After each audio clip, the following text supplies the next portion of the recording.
Well,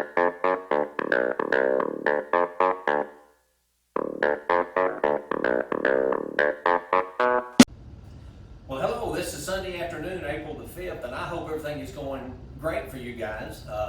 This is the only way I know to come to you. So if you have a question about your homework, I'll come to you this way and try to answer any questions that you have. But I do have a challenge for you here.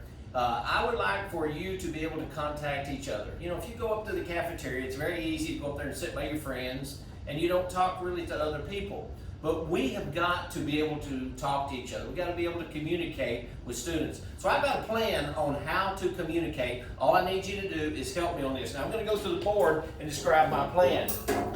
So if somebody will make a phone call, it could be to your friend or it could be to somebody else. So you make a phone call to them and you just smile and tell them, hey, how you doing? Just checking on you to make sure that everything is going really good. And then when that person gets that message, then they will call two other people.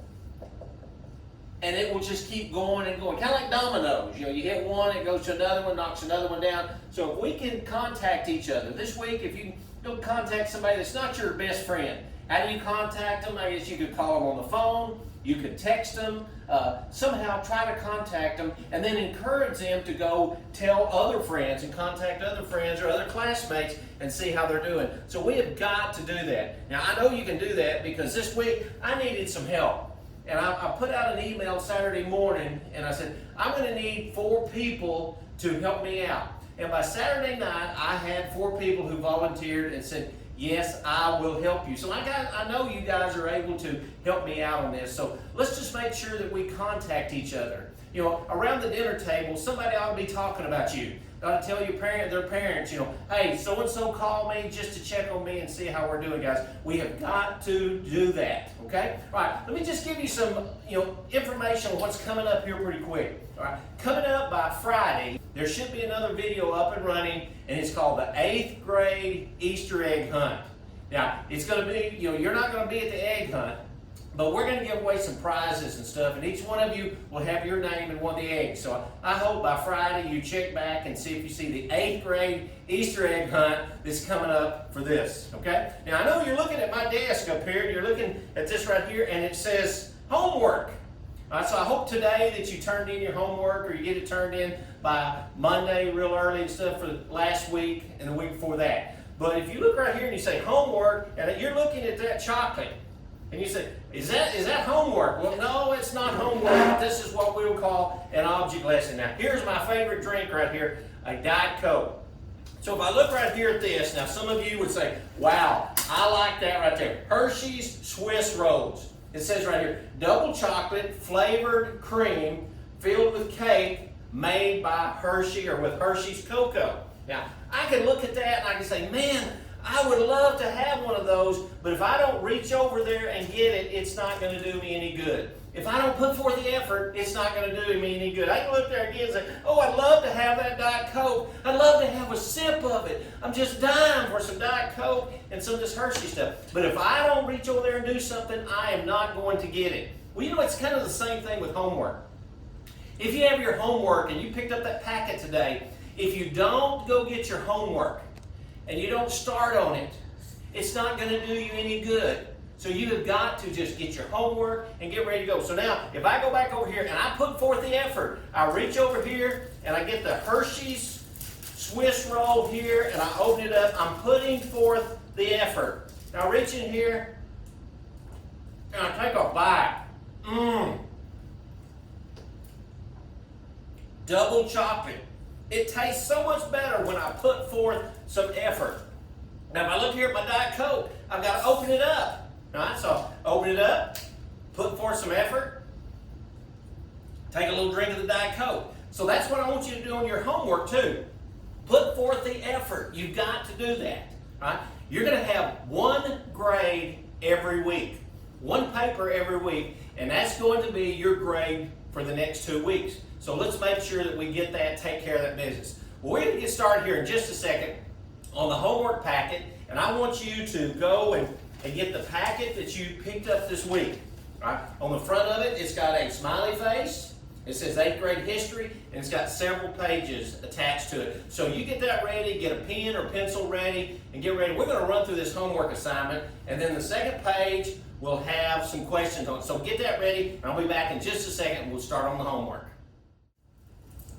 Well, I hope you got your papers ready so we can run through this homework assignment very, very fast. Now, during the break time, I finished my chocolate rolls right here. I put forth the effort, and they tasted really good. So I'm going to ask you to put forth the effort as you do your homework right here. Now, in your homework packet, you have got a paper right here, and it says Social Studies for Tax. So I'm going to refer to that because that's the page that has all the answers. It has 2 columns. It has a left column and a right column. So there will be times I refer to the left column, or I may say go halfway down.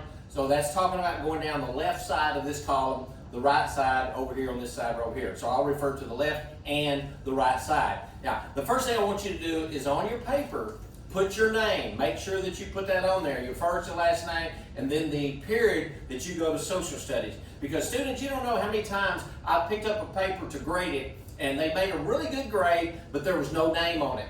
Don't let yourself get in that position. You want to do great on this paper. Now, I've always said there's an old saying that says, 70 is not a bad grade unless you can make 71 or better. 90 is not a bad grade unless you can make 91 or better. So let me just challenge you on this paper. Do your best on that. So let's get started. You're going to look at your paper, and there will be times that I will refer to this chart. So I will say left side or right side there. Well, let's get started right here. I've got a little pointer right here that we're going to go with. Number 1, it says Jamestown was the first permanent blank settlement in the New World, okay? And it was founded in 1607. So you're going to look on your paper and look on the left side. If you look right up here toward the top, you will see some information on that answer right there. So that's where you want to go find that. Now the next one says, how many colonies made up the New England colonies?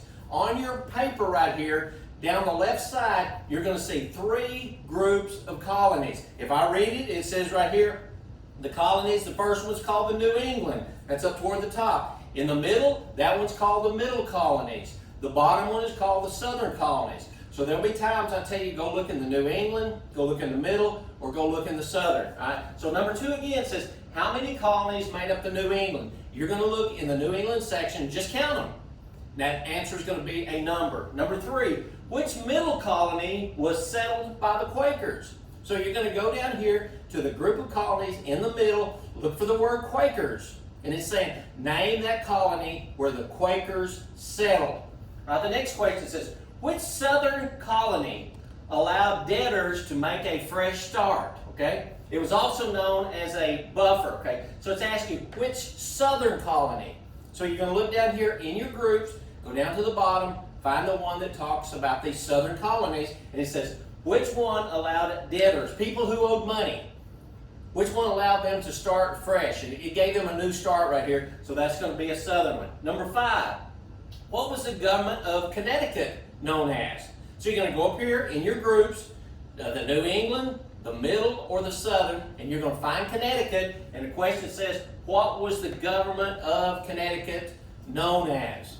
All right, number 6, mistreatment based on religious beliefs is called religious blame. So you're going to look on your paper, and you're going to look for some vocabulary words. That happens to be right up toward the very top. So you're going to look at that one on number 6 that says mistreatment. That's a key word.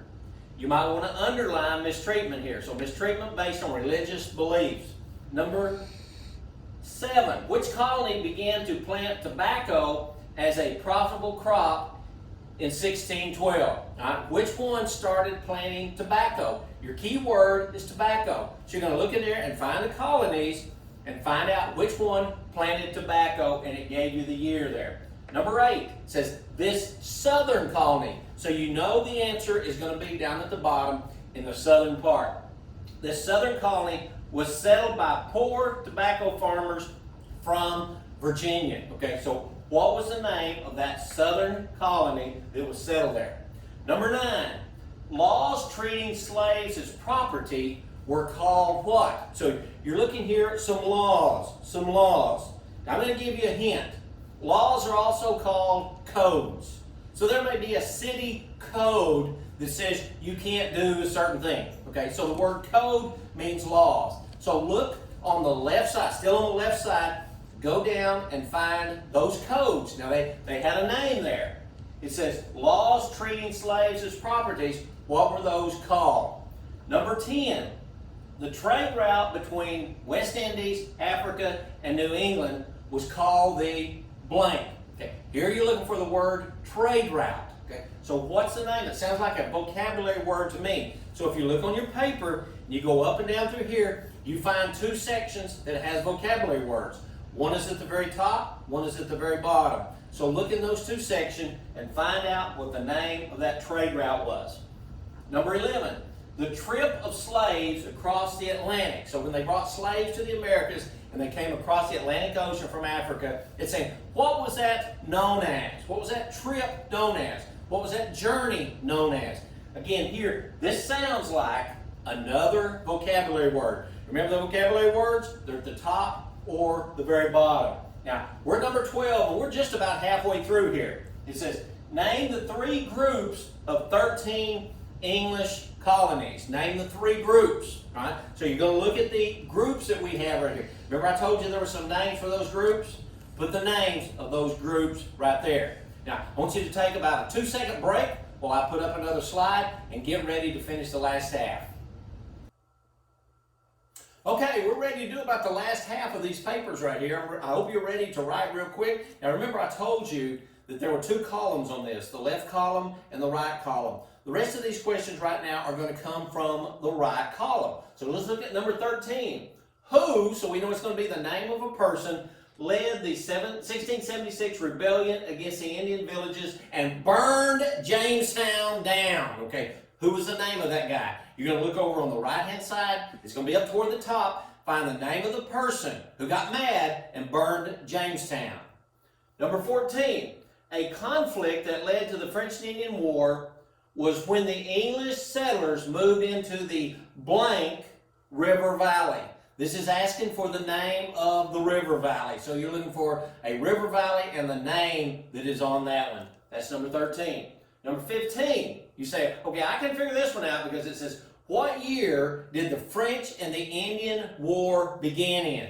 So if you look at your paper right here, you're going to look under that section that says the French and Indian War. And you're looking for the year that the French and Indian War started. So this one is just a year.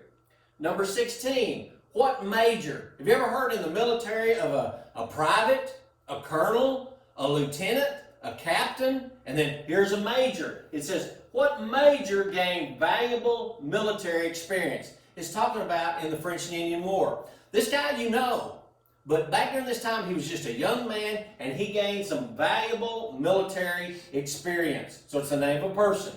Number 17, what treaty? Okay, so the name of it's going to be a treaty and date. So it's asking for 2 answers right here. Give me the name of the treaty and the date. Ended the French and Indian War. When the French and Indian War was all over, what did they call that treaty? And make sure you put the date on that. Number 18. After the French and Indian War, the British tried to raise revenue. You say, what is revenue? Well, right out beside of it, it's got it in parentheses. Revenue means money. So how did the British government try to raise some money to pay for the French and Indian War? What did they do to the colonists to get some money? So they said, hey, colonists, we need you to pay for this war. How are they going to raise money? Now, this question, you're going to answer right here. What did they do? And it has another part to it. It says, this eventually led to the American blank. The colonists are not happy with what Britain did. So it says it leads to the American what? Number 19. Blank government is where people or power and the right to govern comes from the people. People choose individuals to make and enforce the law. So if you look at that, that sounds like a vocabulary word. So if you look on your paper, you'll see some vocabulary words here right toward the very bottom on the right-hand side. So that one is on number 19. Number 20, a formal. That means it's something that's official. Written plan of government is called a blank. You know, here in the junior high, we have a formal plan of rules that you have to follow. It talks about the dress code. It talks about the cell phone use. Okay, that's a formal written plan. Here we're asking, what is the formal written plan of government called for the countries? Okay, we're down at number 20. We're going to come back in just a minute and finish up the last few questions that we have.